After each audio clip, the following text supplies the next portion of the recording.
उत्तर प्रदेश से लेकर के उत्तराखंड तक नफरती लोगों की ऐसा वीडियो सामने आया जिसमें वो प्रधानमंत्री मोदी और सीएम योगी आदित्यनाथ के लिए अब शब्दों का इस्तेमाल कर रहे हैं। लेकिन जब इनकी नफरती वीडियो पुलिस तक पहुंची तो ये अपनी सही गलती तक पहुंच गए,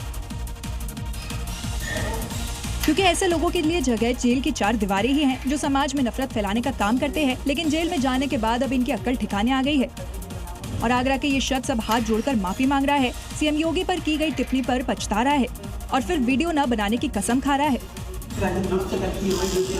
अब कभी नहीं बनाऊंगा, मुझे माफ कर दो। अब मैंने वीडियो बनाई, गलती हो गई, अब कभी नहीं बनाऊंगा, मुझे माफ कर दो। ऐसा ही जौनपुर का फुकरे आलम था जो बड़े ताव में पीएम मोदी और सीएम योगी को अपशब्द कह रहा था। खुद को दबंग बताते हुए कानून से ऊपर समझ रहा था।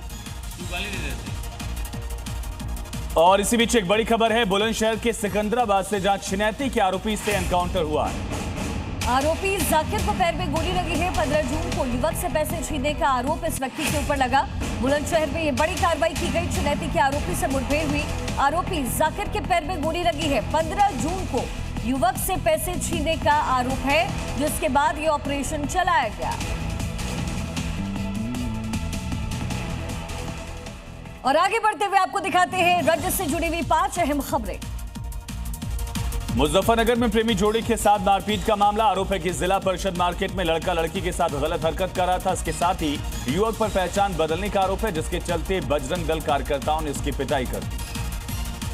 आगरा कैंट रेलवे स्टेशन पर डिप्टी स्टेशन सुपरिंटेंडेंट से मारपीट मामले में रेलवे प्रशासन ने बड़ा एक्शन लिया है। मामले में आरपीएफ के 4 पुलिसकर्मियों को तत्काल प्रभाव से सस्पेंड किया गया। वायरल वीडियो के बाद रेलवे ने जांच कमेटी गठित कर रिपोर्ट मांगी। गोरखपुर में जमीनी विवाद से परेशान महिला ने 2 मासूम बच्चों के साथ पानी की टंकी पर चढ़कर हंगामा कर दिया। महिला का आरोप है कि दबंगों ने उसकी जमीन पर कब्जा कर लिया। पुलिस प्रशासन के समझाने के बाद महिला को सुरक्षित नीचे उतारा। कुरुक्षेत्र के शाहबाद में पेट्रोल पंप पर डीजल भरवाकर की कार चालक फरार हो गया।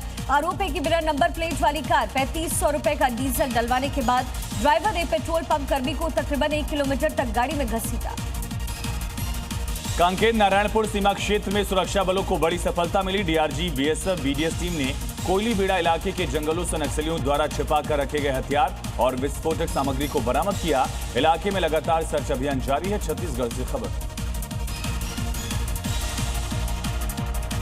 कौशाम्बी गौ तस्करों से पुलिस की मुठभेड़ हुई है। आरोपी अरशद के पैर में गोली लगी है। बड़ी जानकारी समय मिल रही है। यूपी के कौशाम्बी में सुन्ने, नफीस और फकरुल को गिरफ्तार किया गया।